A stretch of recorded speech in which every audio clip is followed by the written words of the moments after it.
الحمد لله نحمده ونستعينه ونستغفره ونؤمن به ونتوكل عليه ونعوذ بالله من شرور أنفسنا ومن سيئات أعمالنا من يهده الله فلا مضل له ومن يضلله فلا هادي له ونشهد أن لا إله إلا الله وحده لا شريك له ونشهد أن سيدنا وسندنا وحبيبنا ومولانا محمدا عبده ورسوله أما بعد فأعوذ بالله من الشيطان الرجيم بسم الله الرحمن الرحيم فإنه لتنزيل رب العالمين نزل به الروح الأمين على قلبك لتكون من المنذرين بلسان عربي مبين وإنه لفي زبر الأولين أولم يكن لهم آية أن يعلمه علماء بني إسرائيل ولو نزلناه على بعض الأعجمين فقرأه عليهم ما كانوا به مؤمنين.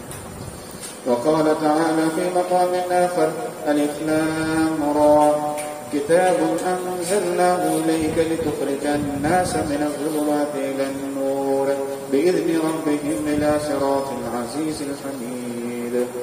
وعن عائشة رضي الله تعالى عنها قالت قال رسول الله صلى الله عليه وسلم إن لكل شيء شرفا يتباهون به وإن بناء أمتي وشرفها القرآن. وقال عليه الصلاة والسلام إنكم في زمان هدنا وإن سيركم لسرير أفلا ترون إلى الليل والنهار يبليان كل جديد ويقربان كل بعيد ويأتيان بكل موعود. وقال مقداد بن الأسود ما الهدنة يا رسول الله صلى الله عليه وسلم قال دار بلاء وانقطاع وإذا التبست عليكم الأمور كقطاع الليل المظلم فعليكم بالقرآن فإنه ماحل مصدق وشافع مشفع من جعله أمامه قاده إلى الجنة ومن جعله ساقه ومن جعله خلفه ساقه إلى النار. معزز سامعین کرام، اللہ سبحانہ و تعالی نے اس امت کو اپنے لاڈ پیار کے لیے اور اپنی محبت کے لیے چن لیا ہے. اللہ سبحانہ و تعالی نے حضرت آدم علیہ السلام سے لے کر اور رسول اللہ صلی اللہ علیہ وآلہ وسلم تک انبیاء کرام علیہ السلام کا سلسلہ جو ہے وہ آغاز فرمایا، سلسلہ شروع فرمایا.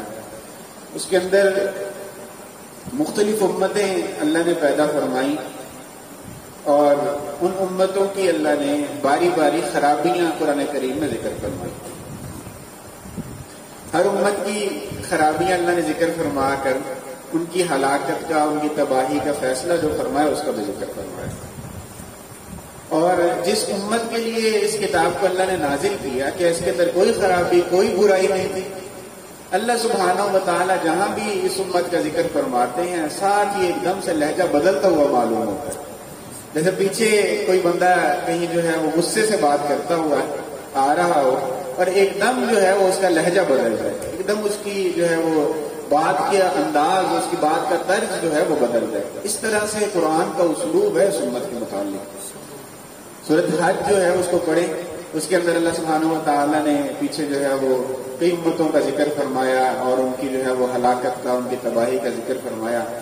اور چلتے چلتے چلتے آخری رکوع آتا ہے تو اللہ سبحانہ و تعالیٰ کیا فرما رہے ہیں کہ وَتَكُونُوا شُهَدَاءَ عَلَى النَّاسِ وَسَمَّاكُمُ الْمُسْلِمِينَ مِنْ قَبْلُ وَفِي هَذَا لِيَكُونَ الرَّسُولُ شَهِيدًا عَلَيْكُمْ وَتَكُونُوا شُهَدَاءَ عَلَى النَّاسِ.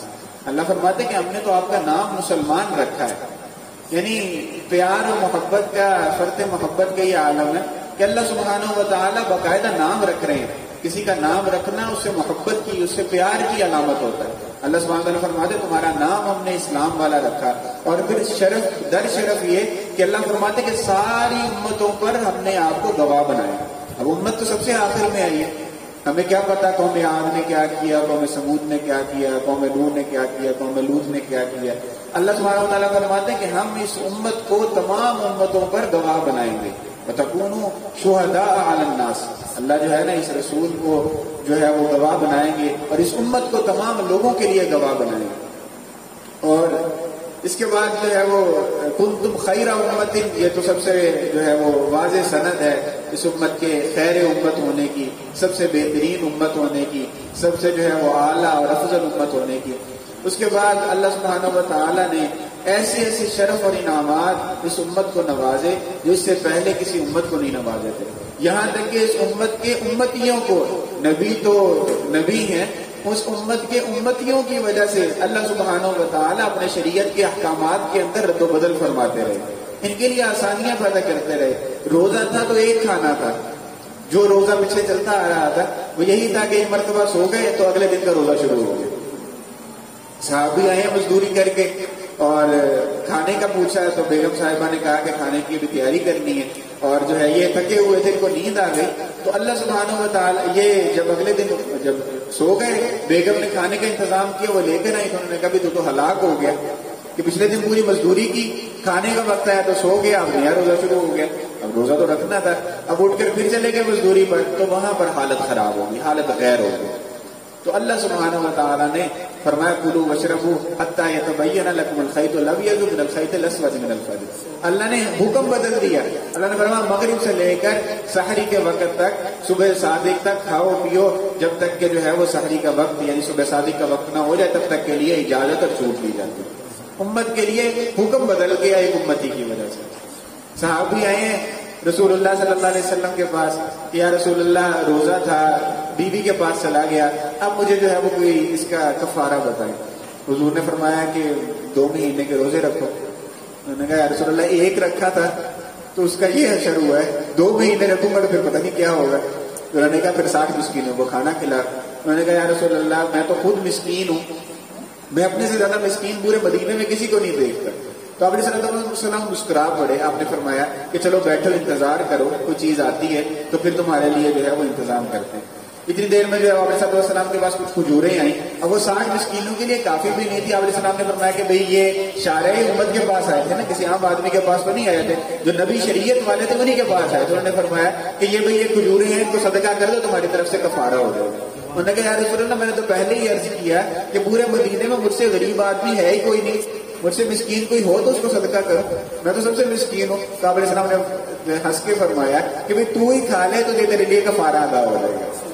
یہ ایسے جو ہے وہ کفارے، ایسے لاڈ، ایسے پیار اس امت کے ساتھ ہوئے کہ جو ہے جس کی نظیر اور مثال نہیں ملتی۔ اللہ سبحانہ و تعالیٰ جو ہے وہ امتوں پر بڑی سخت سخت پکڑ فرماتے رہے۔ بنی اسرائیل نے جب شرک کیا، بچڑے کی پوجا کی، تو اللہ سبحانہ و تعالیٰ نے کیا فرمایا کہ فَتُوبُوا إِلَىٰ بَارِئِكُمْ فَاقْتُلُوا أَنفُسَكُمْ، کہ اللہ کے حضور توبہ تب قبول ہوگی جب اپنے آپ کو قتل کرو۔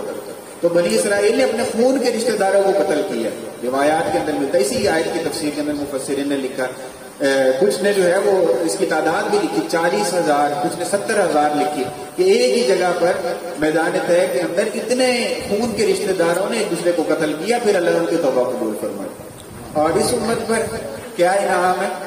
حضور صلی اللہ علیہ وسلم فرما رہے ہیں عینان لا تمسہم النار، 2 آنکھیں ایسی ہیں جن پر اللہ نے جہنم کی آگ کا چھونا حرام کر دیا۔ عین بکت من خشیت اللہ وعین باتت تحرس فی سبیل اللہ، ایک وہ آنکھ جو اللہ کے خوف سے رو دی ہو، یہاں تک کہ ایک اور روایت کو اس کے ساتھ ملاتے ہیں، دوسری روایت میں آتا ہے کہ جس کی آنکھ سے مکھی کے سر کے برابر آنسو کا قطرہ نکلا، اللہ سبحانہ و تعالیٰ اس آنکھ پر جہنم کی آگ کو حرام فرما دیا۔ اور دوسری آنکھ وہ جو اللہ کے راستے میں پہرے کے لیے جاگی ہے، اللہ نے ان 2 آنکھوں پر جہنم کی آگ کا چھونا ہی حرام فرما دیا۔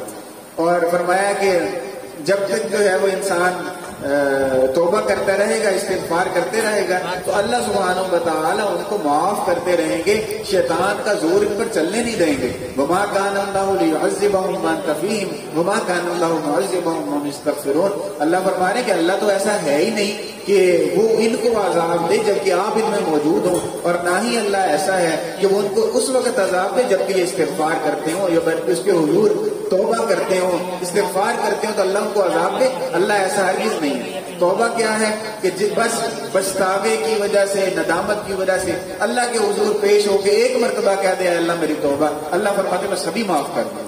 یہ اس امت کا شرف اور امتیاز ہے.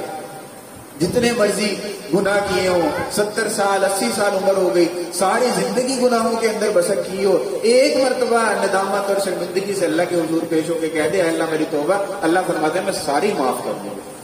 اچھا، معاف کرنا یہ بہت بڑا کرم ہے، بہت بڑی کرم نوازی ہے کسی کو معاف کرنا. کسی قصور پر انسان اپنے اندر دیکھے کہ اگر کسی سے کوئی غلطی کوتاہی ہو جائے تو اس کو معاف کرنا بڑا مشکل کام ہوتا ہے، اور معاف کر دینا بہت بڑے ظرف کی وسیع القلبی کی علامت سمجھا جاتا ہے. لیکن اللہ کے کرم کے فیصلے اس امت پر ایسے بے انتہا ہیں.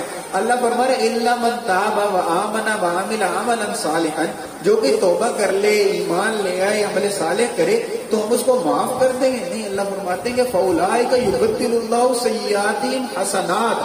80 سال اس نے گناہ ہی گناہ کیے، لاکھوں کروڑوں گناہ کر ڈالے، اللہ فرماتے ہیں کہ ہم اس کے گناہوں کو نیکیوں سے تبدیل فرما دیں گے. جتنے گناہ کیے ہوئے تھے اللہ اس کے بدل میں اس کو نیکیاں عطا فرما دیں گے. یہ کرم اور یہ سخاوت، یہ فیاضی، یہ کہیں سے دیکھنے سننے کو نہیں ملتی جو اللہ سبحانہ و تعالیٰ نے فرمائی اپنی اس امت پر، کہ توبہ اور استغفار پر، ایمان اور عمل صالح پر اللہ گناہ معاف نہیں فرمائیں گے، بلکہ ان گناہوں کے بدل میں ان گناہوں کو نیکیوں میں کنورٹ کر دیں گے. یعنی کہ جو بائیں طرف والے فرشتے سے لے کر سارا کچھ دائیں طرف والے فرشتے میں جو ہے وہ منتقل فرما دیں گے، اور ساری سیئات کو حسنات میں تبدیل فرما دیں گے. سارے جو ہے وہ بائیں طرف والے پلڑے کی چیزیں دائیں طرف والے پلڑے میں ڈال دیں گے. یہ اللہ سبحانہ و تعالیٰ کے کرم ہیں، یہ اللہ کی فیاضی اور سخاوتیں ہیں جو اس امت پر اللہ نے فرمائی. اور ایک اور جو ہے، کیونکہ خواتین بھی بیٹھی ہوئی ہیں، خواتین پر اللہ سبحانہ و تعالیٰ کے کیسا کرم نوازیاں نہیں، کیسی جو ہے وہ خواتین گزری ہیں تاریخ کے اندر. یہ جو آپ کی صورت مجادلہ ہے، اس کا شان نزول تو پڑھیں، کیسا شاندار شان نزول ہے. خولہ بنت ثعلبہ ایک خاتون ہے، یہ اوس بن صامت کی بیوی ہیں، زوجہ ہیں ان کی. یہ آئی ہیں حضور صلی اللہ علیہ وسلم کے پاس، کہہ رہے ہیں یا رسول اللہ میرے خامد نے مجھے طلاق زہار دے دی. طلاق زہار جو ہے وہ جاہلیت کے زمانے کی طلاق ہوتی تھی، جس میں جو خامد ہے وہ اپنی بیوی کو کہتا تھا کہ انتی علیہ کظہر امی، کہ تم میرے لیے ایسی ہے جیسے میری ماں کی پشت ہوتی ہے. تو اس پر ایسی حرام ہوتی تھی کہ اگر وہ دوبارہ کسی اور سے نکاح کر کے اس کے ساتھ وقت گزار کے بھی اگر آ جائے طلاق لے کے تو بھی اس پر حلال نہیں ہوتی. یہ ایسی سخت طلاق تھی جاہلیت کے زمانے میں. اب اسلام میں پہلی دفعہ یہ دی گئی تو رسول اللہ صلی اللہ علیہ وسلم کے پاس یہ حاضر ہوئی روتی ہوئی کہ یا رسول اللہ میرے خامد نے مجھے طلاق زہار دے دی. آپ نے جو عرب کا دستور چلتا آ رہا تھا اس کے مطابق فیصلہ فرما دے کہ بھی تو اس پر حرام ہو گئی، اب تجھے اس کو چھوڑنا پڑے گا. تو اس نے پھر کہا، اس نے کہا یا رسول اللہ میں جب اس کے پاس آئی تھی تو میں مالدار تھی، میرا مال سارا کا سارا ختم ہو گیا، میں جوان تھی، میری جوانی سب کی سب ختم ہو گئی، میری ہڈیوں کا رس گھل گھل کر میرے بچوں کی جوانی کے اندر ڈھل گیا. اب میرے بچے جو ہے وہ اس وقت پرورش کے مراحل کے اندر ہیں، میں اگر اس کو چھوڑ کر جاتی ہوں تو میرے بچے جو ہے وہ ضائع ہو جائیں گے، اگر بچوں کو ان کو دیتی ہوں تو میں ضائع ہو جاؤں گی، مجھے تنہائی کا خوف. اتنی ہی اس نے باتیں کی. روایات کے اندر ایک بہت لمبی چوڑی جو ہے وہ تفصیل ہے جو اس نے حضور صلی اللہ علیہ وسلم سے بار بار کی. اور آپ علیہ السلام فرماتے جا رہے ہیں کہ حرمتی علیہ تو اس پر حرام ہو گئی، تو اس پر حرام ہو گئی. پھر جب 3-4 مرتبہ عائشہ رضی اللہ تعالیٰ عنہا ہی راوی ہے اس کی، وہ فرماتی ہے کہ جب 3-4 مرتبہ اس نے حضور صلی اللہ علیہ وسلم سے بار بار اصرار کیا تو آپ علیہ السلام خاموش ہو گئے کہ بھئی یہ تو مانتی نہیں. تو پھر اس نے کہا کہ آپ تو نہیں سنتے. اس نے ڈائریکٹ جو ہے وہ اللہ سبحانہ و تعالیٰ کے ساتھ اپنی تار ملائی اور اللہ سبحانہ و تعالیٰ کے ساتھ دعا کی. کیا خوبصورت دعا! یہی باتیں جو حضور کو وہ فرما رہی تھی وہی باتوں سے اللہ کو سنانے شروع کی. اے اللہ میں مال والی تھی، جب میں اس کی نکاح میں آئی تو میرا مال یہ کھا گیا، ختم ہو گیا.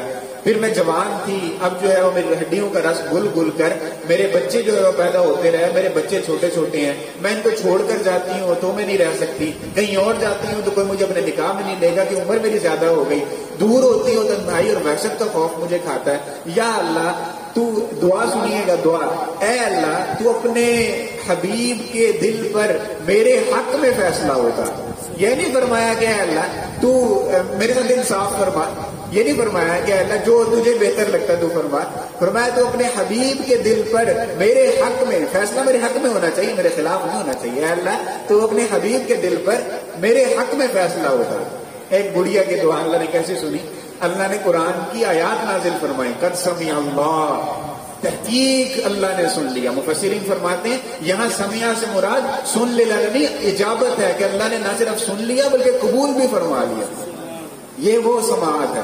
سن تو ہر کوئی لیتا ہے، اور سننے کے بعد اس پر عمل درآمد کرنا، اس کی جو ہے وہ مدد کرنا اور نصرت کرنا، یہ کوئی کوئی کرتا ہے. اللہ پاک ایسی صفت والے ہیں، وہ فرماتے ہیں وہ صرف سنتے نہیں ہیں بلکہ ان کے حق کے اندر فیصلے بھی اتارتے ہیں، ان کی دعاؤں کو قبول بھی فرماتے ہیں. تو یہی جو ہے وہ ترجمہ اما یجیب المضطر اذا دعاہ کا مفسرین نے فرمایا کہ کون ہے جو مضطر کی، پریشان کی دعا کو سنتا ہے، کون ہے جو اجابت کرتا ہے، قبول کرتا ہے. تو علماء فرماتے ہیں کہ یہاں پر اجابت سے مراد صرف خالی خولی سن لینا نہیں ہے. مصیبتیں تو بہت سارے لوگ بیان کرتے ہیں، اللہ ایسے سننے والے ہیں جو مصیبت زدہ کی مصیبت کو سن کر اس کی مصیبت کو رفع بھی فرماتے ہیں. یہ اللہ کی شان کے خلاف ہے کہ اللہ صرف مصیبت سن لے اور اس پر کوئی جو ہے وہ ایکشن نہ لے، کوئی جو ہے وہ اس کو شرف قبولیت نہ نوازیں اور کوئی مدد اور نصرت اس کے لیے نہ اتاریں. اللہ کی شان کے خلاف ہے. تو اللہ فرما رہا ہے قد سمع اللہ، تحقیق سن لیا اللہ نے. کہ آپ تو نہیں سنتے تھے، آپ کو تو اس نے کئی دفعہ سنانے کی کوشش کی لیکن آپ نے جو ہے وہ سننے سے انکار کر دیا اور آپ خاموش ہو گئے، اپنی خاموشی جو ہے وہ اختیار فرما لی کیونکہ آپ کے پاس اس کے بعد کوئی بات نہیں بچی تھی اور وہ ہٹ نہیں رہی تھی. تو اللہ فرماتے ہیں ہم نے سن لیا. قول التی تجادلک فی زوجہا، وہ اس عورت کا جھگڑا، وہ بحث و مباحثہ وہ جو آپ سے کر رہی تھی اپنے خامد کے بارے میں، وتشتکی الی اللہ، آپ نے اس کی نہیں سنی تو اس نے اللہ سے شکایتیں شروع کی.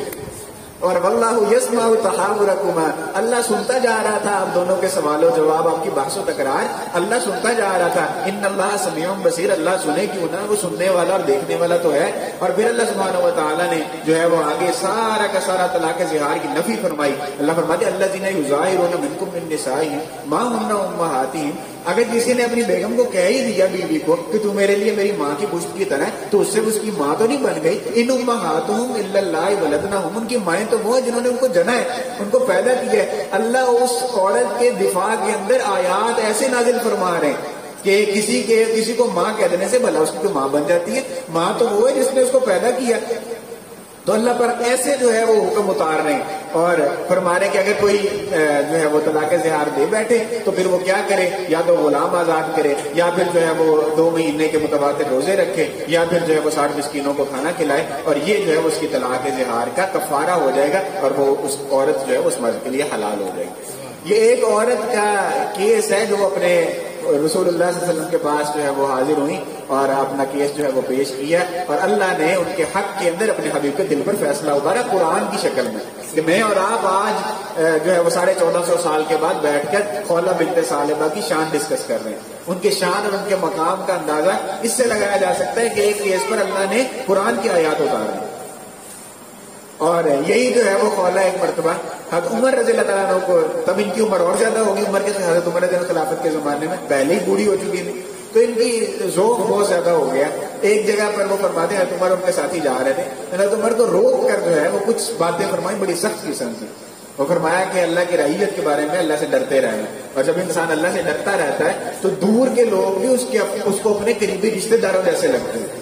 یہ باتیں انہوں نے کچھ فرمائی تو جو ساتھ ان کے مصاحب تھے انہوں نے کہا کہ بڑھیا تو نے امیر المومنین کے بارے میں تو بہت زیادہ بحث و تکرار نہیں شروع کر دی، بہت زیادہ کلام نہیں تو نے شروع کر دیا کہ امیر المومنین کو تو نے کھڑا کر کے اتنی نصیحتیں کر دی اور تو چپ ہی نہیں کر رہے. تو عمر نے فرمایا کہ بھئی تم چپ کر دو، یہ تو وہ عورت ہے جس کے لیے اللہ نے خصوصی طور پر رسول اللہ صلی اللہ علیہ وسلم کے دل پر اپنا فیصلہ اتارا تھا.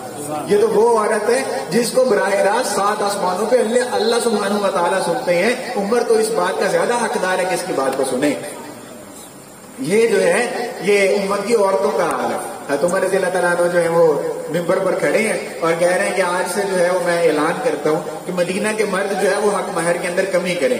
یہ حق مہر جو ہے وہ جو زیادہ دیتے ہیں اس کو جو ہے وہ آج سے ختم کیا جاتا ہے. حق مہر جو ہے وہ کم دینا چاہیے. اور کچھ روایت میں آتا ہے کہ کوئی مقدار بھی انہوں نے جو ہے وہ اوقیہ کے اندر چاندی کی وہ مقرر فرما دی.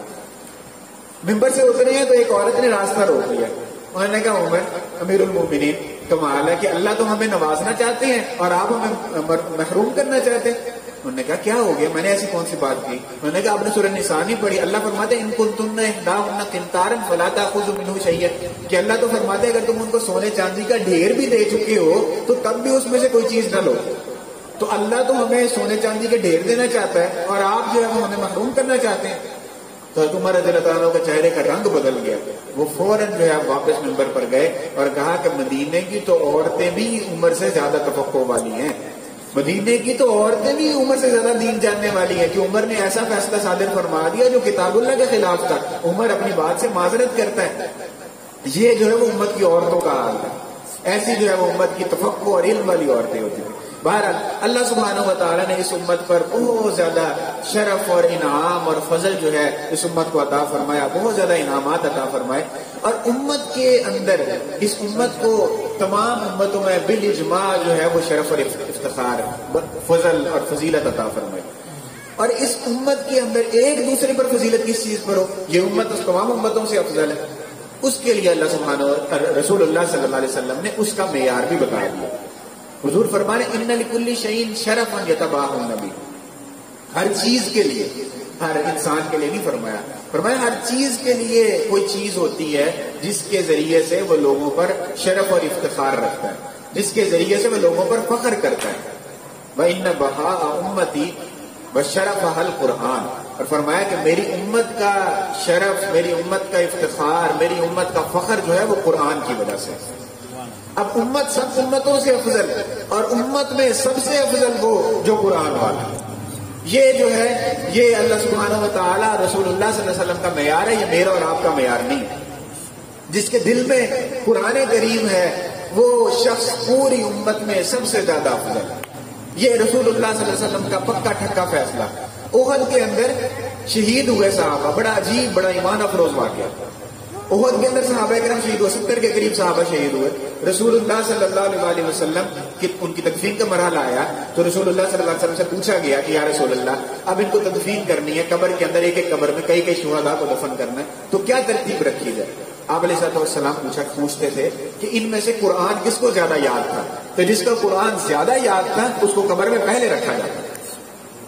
حضور علیہ السلام نے ہر مقام پر یہ تخصیص فرمائی کہ قرآن والا جو ہوگا وہ سب سے آگے ہوگا.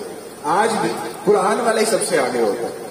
منسٹر ہو دنیا کا، ڈگری والا ہو، اور جو ہے وہ عہدے والا ہو، اور جو ہے وہ جتنی مرضی بڑی کلاس سے، بڑی جو ہے وہ طبقے سے تعلق رکھتا ہو، اگر وہ قرآن والا نہیں ہے تو وہ پیچھے کھڑا ہوگا. اور قرآن والا وہ مسکین ہو، غریب ہو، اس کے کپڑے پھٹے پرانے ہو، جیسی مرضی حیثیت ہو ظاہراً اس کی، وہ آگے ہوگا. اللہ سبحانہ و تعالیٰ جہاں جس طرح دنیا کے اندر حامل قرآن کو سب سے آگے رکھتے ہیں، اللہ سبحانہ و تعالیٰ قبر، حشر، آخرت، جنت کے اندر بھی اس کو سب سے آگے رکھتے ہیں.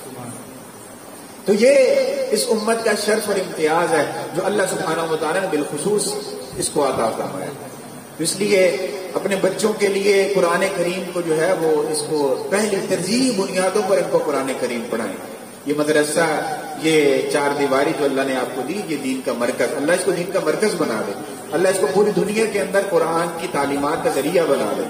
اور جو ہے اللہ سبحانہ و تعالیٰ ہم سب کی اس کے ساتھ منسلک ہونے کی وجہ سے ہم سب کی نجات کا ذریعہ بنا دے. یہ بہت بڑی خوش نصیبی اور خوش قسمتی ہے کہ یہ اس جگہ پر یہ جو ہے وہ چار دیواری اللہ نے اس قرآن کے لیے مختص فرمائی کہ یہاں پر جو ہے وہ قرآن کے حوالے سے مختلف جو ہے وہ سرگرمیاں جاری رہتے ہیں. اللہ سبحانہ و تعالیٰ سلامت رکھے مولانا ابو بکر صاحب کو، مولانا عمر فاروق صاحب کو، کہ یہ جو ہے وہ مسلسل جو ہے وہ تگ و دو کر رہے ہیں، قربانی دے رہے ہیں. اور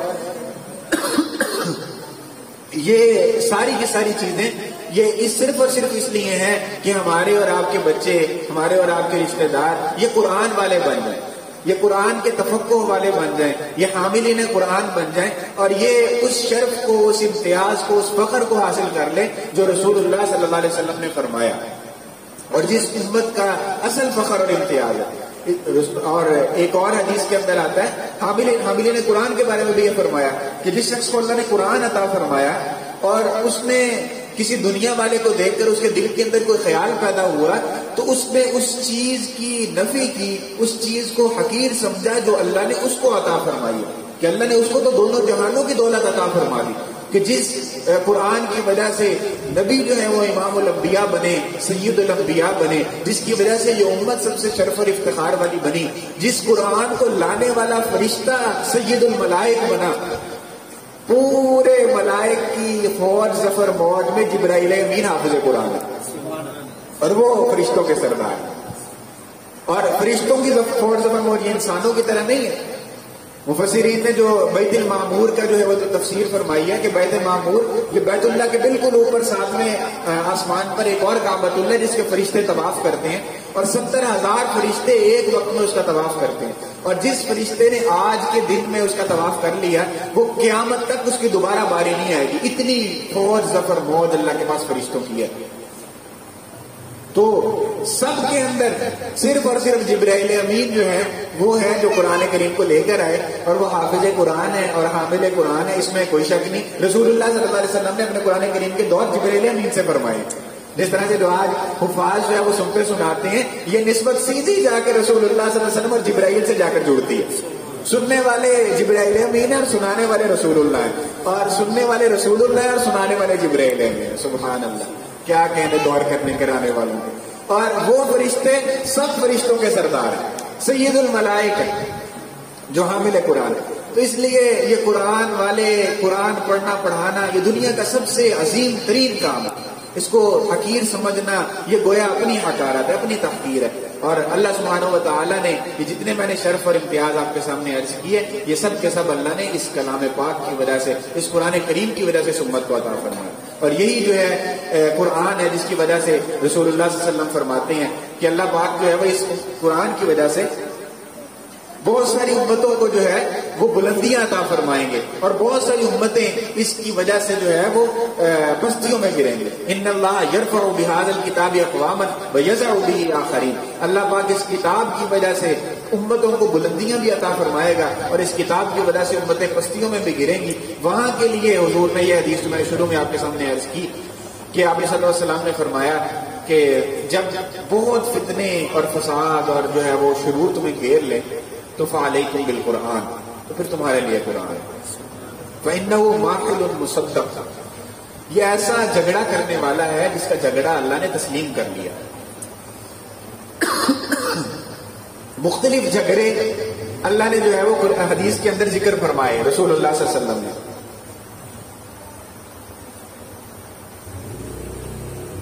سورۃ ملک کا جھگڑا، سورۃ سجدہ کا، سورۃ بقرہ اور سورۃ آل عمران کا، یہ اللہ سے کیسے جھگڑیں گی کہ اللہ یا ہمیں اپنے کلام سے نکال دیں یا ہمارے پڑھنے والے کو بخش دیں۔ ایسا جھگڑا کوئی ہے، کوئی قیامت کے دن ایسا جھگڑا اللہ کے سامنے کرے؟ لِكُلِّ امْرِئٍ مِّنْهُمْ يَوْمَئِذٍ شَأْنٌ يُغْنِيهِ، اللہ فرماتے ہیں کہ ہر شخص جو ہے وہ اس دن اپنی میں لگا ہوا ہوگا۔ يَوْمَ يَفِرُّ الْمَرْءُ مِنْ أَخِيهِ وَأُمِّهِ وَأَبِيهِ وَصَاحِبَتِهِ وَبَنِيهِ لِكُلِّ امْرِئٍ مِّنْهُمْ يَوْمَئِذٍ، ایسا دن ہوگا بھائی بھائی سے بھاگے گا، ماں بیٹے سے بھاگے گی، اور جو ہے وہ باپ بیٹے سے بھاگے گا، خامد بیوی سے، بیوی خامد سے، اور جو ہے نا ماں باپ اپنے بچوں سے، بچے ماں باپ سے بھاگتے ہوں گے کہ کہیں نیکیاں نہ مانگ لیں۔ آج ہمیں جو ہے اپنی اپنی پڑی ہوئی ہے۔ تو اللہ فرماتے ہیں اس دن ایک ہی جو ہے وہ سفارشی ہوگا، جو شفاعت کبریٰ تو رسول اللہ صلی اللہ علیہ وسلم کی ثابت ہے کہ وہ شفاعت فرمائیں گے، اور یہ چھوٹی شفاعتوں کے اندر قرآن جو ہے وہ اپنے پڑھنے والے کی سفارش کرے گا۔ اسی طرح سے روزے کے بارے میں بھی فرمایا، حضور نے فرمایا ایسا جھگڑا کرنے والا جس کا جھگڑا تسلیم کر لیا گیا، اور ایسی شفاعت کرنے والا ہے جس کی شفاعت کو ٹھکرایا نہیں جائے گا۔ وشافع مشفع، ایسی سفارش کرنے والا جس کی سفارش ابھی سے تسلیم کر لی گئی۔ من جعلہ امامہ قادہ الی الجنہ، جو کوئی اس کو اپنے سامنے رکھے گا تو وہ اس کو جنت میں کھینچ لے گا، اور جو ہے وہ اس کو اپنے پیچھے رکھے گا تو وہ اس کو جہنم کے اندر دھکا دے دے گا۔ تو اللہ سبحانہ و تعالیٰ سے دعا کریں کہ اللہ پاک اس کو ہمیں اپنے سامنے رکھنے والا بنائے، اور اللہ سبحانہ و تعالیٰ ہمیں اس کو اپنے پیچھے رکھنے سے بچائے۔ پیچھے رکھنے سے مراد اعراض کرنا اس کی تعلیمات سے، اس کو پس پشت ڈالنا، اور سامنے رکھنے سے مراد اس کی تعلیمات پر عمل کرنا، اور ہر چیز کے اندر، دنیا کی تمام چیزوں کے اندر اس کو محبوب اور بہتر سمجھنا اور اس کو ترجیح دینا۔ اللہ سبحانہ و تعالیٰ جو کچھ جو ہے وہ چند معروضات میں نے آپ کے سامنے عرض کیے، اللہ پاک ہم سب کو ان پر عامل بنا دے، اور اس رمضان المبارک کے صدقے اور آپ کے جو ہے اس قرآن پڑھنے پڑھانے کے صدقے، اس مبارک مجلس کے صدقے ہم سب کی مغفرت بھی فرما دے، اور ہم سب کی جائز خواہشات